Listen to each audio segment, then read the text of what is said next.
हर हर महादेव। मित्रों, आदिकाल से हमारे सनातन धर्म में शंख का बड़ा महत्व है।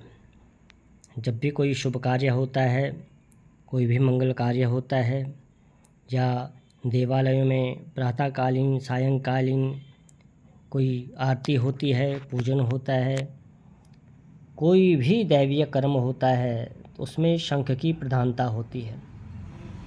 शंख ध्वनि अवश्य आरती से प्रारंभ होती है। पूजन के बाद, यज्ञ के पूर्णावति के बाद शंख ध्वनि होती है। किसी भी मांगलिक कार्यक्रम से पहले भी शंख ध्वनि होती है। भगवान को जब प्रातःकाल उठाया जाता है, जगाया जाता है, तब भी शंख ध्वनि होती है।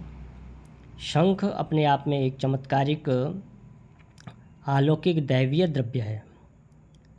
तो आज मैं आपको बहुत ही सरल छोटा सा एक प्रयोग बताने जा रहा हूँ।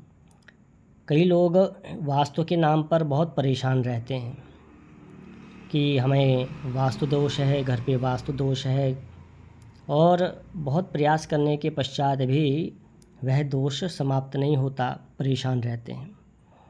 अगर आपके पास घर पर शंख, अगर शुद्ध असली शंख आपके पास है, देसी शंख, तो आपके वास्तु दोष की समस्या को यह मात्र एक छोटा सा शंख का प्रयोग दूर कर देगा। आपने कुछ नहीं करना है। आपने अपने घर पर कोई शुद्ध देसी शंख लेके आएँ, असली होना चाहिए, और उस शंख में आप जल भर के रख दें। रात्रिकालीन उस शंख में आप जल भर के रख दें। उसमें आप एक चांदी का सिक्का रख दें, और अगर हो सके, अगर आपने प्रातःकालीन कोई तुलसी दल तोड़ रखी है, तो आप उस शंख में एक तुलसी दल भी रख दें। शंख को ऐसे रखें जैसे मैंने यहाँ पे रखा है। जो ये भाग है शंख का, ये अपनी ओर होना चाहिए, आपकी तरफ इसका ये मुख होना चाहिए, और ये जो पूँछ का भाग है, ये आपके जहाँ आपने पूजन स्थान में रखा है, तो ये इसका पूँछ का भाग पीछे होना चाहिए और मुख का भाग आपके सामने होना चाहिए।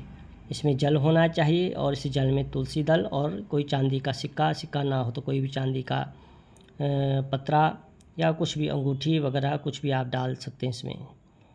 तो इस जल को रात्रि में डालना है, और सुबह के समय जब आप स्नान इत्यादि से निवृत्त हो जाएंगे, तो इस जल को किसी पात्र में आपने खाली कर देना है। फिर इसमें नया जल भर दें।